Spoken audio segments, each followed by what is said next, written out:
Moving on for now to the latest coming in an unprecedented move, the leaders of 11 of Pakistan's top opposition parties have joined forces to seek Imran Khan's resignation and end the role of the military in the country's politics. Pakistan's opposition parties under the banner of the Pakistan Democratic Movement will hold their first combined rally against the Imran Khan-led government on the 16th of October in Gujranwala.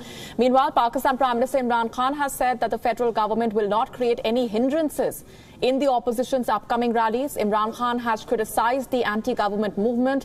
He has called the joint opposition a gang of dacoits who have started an anti-government campaign just to hide the corruption, adding that the public would see the opposition's show of power itself. On the other hand, the opposition parties have objected to the Prime Minister's statement of allowing them to hold the gathering. They have said that they do not require the government's permission to hold the rally. Pakistan's two main opposition parties, the Pakistan People's Party and the Pakistan Muslim League Nawaz, have also been openly criticizing the role of the military in Pakistan politics. In a rare public appearance, Maryam Nawaz, the vice president of the opposition party PMLN, will also address the grand anti-government rally in Karachi on the 18th of October. Not just that, Pakistani dissidents have also blamed the military for the country's multiple crises. They have termed the Imran Khan government and Imran Khan in particular as a military puppet. Prominent Pakistani dissidents, including former and current members of parliament, have blamed the Pakistan army for the country's fragility, insecurity, and the inability to get along with its neighbours. Imran Khan is facing a multi-front battle. Pakistan's economy is tanking. The country is staring at an FATF blacklist, and the Prime Minister faces a united opposition.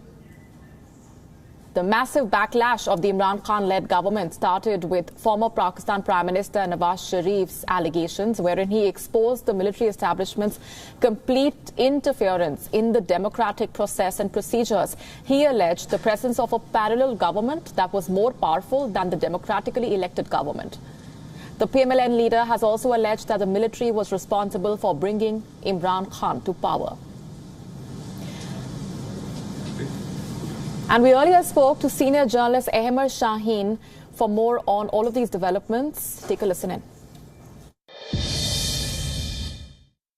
It's happened before in Pakistan as well, when the military itself came into power and exiled all the political parties. The enemies, the traditional enemy political parties, they joined forces and they agreed to start a movement for the restoration of democracy, MRD.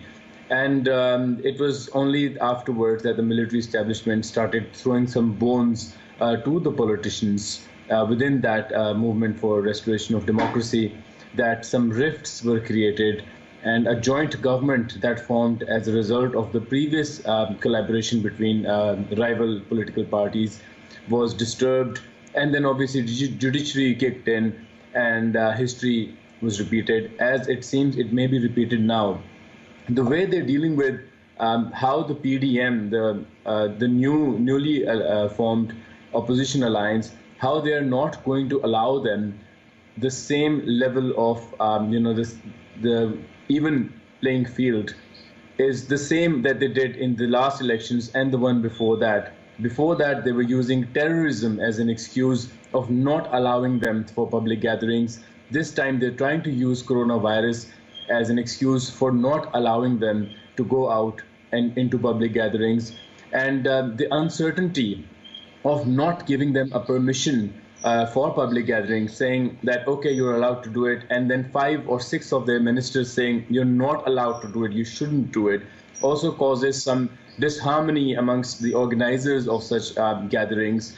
I remember it was only Imran Khan and his allies who were allowed in the previous elections to do their public gatherings, and the other political parties, their main leaders were arrested or some of them were killed by terrorists, and the terrorists were issuing very specific threats to enemies of Imran Khan, and Imran Khan was allowed to go as far as Sawat during his gatherings. So terrorism, instead of terrorism, they're using coronavirus as the reason. Of course, there's also a resurgence of coronavirus in Pakistan, as the second wave is already, trying to hit Pakistan.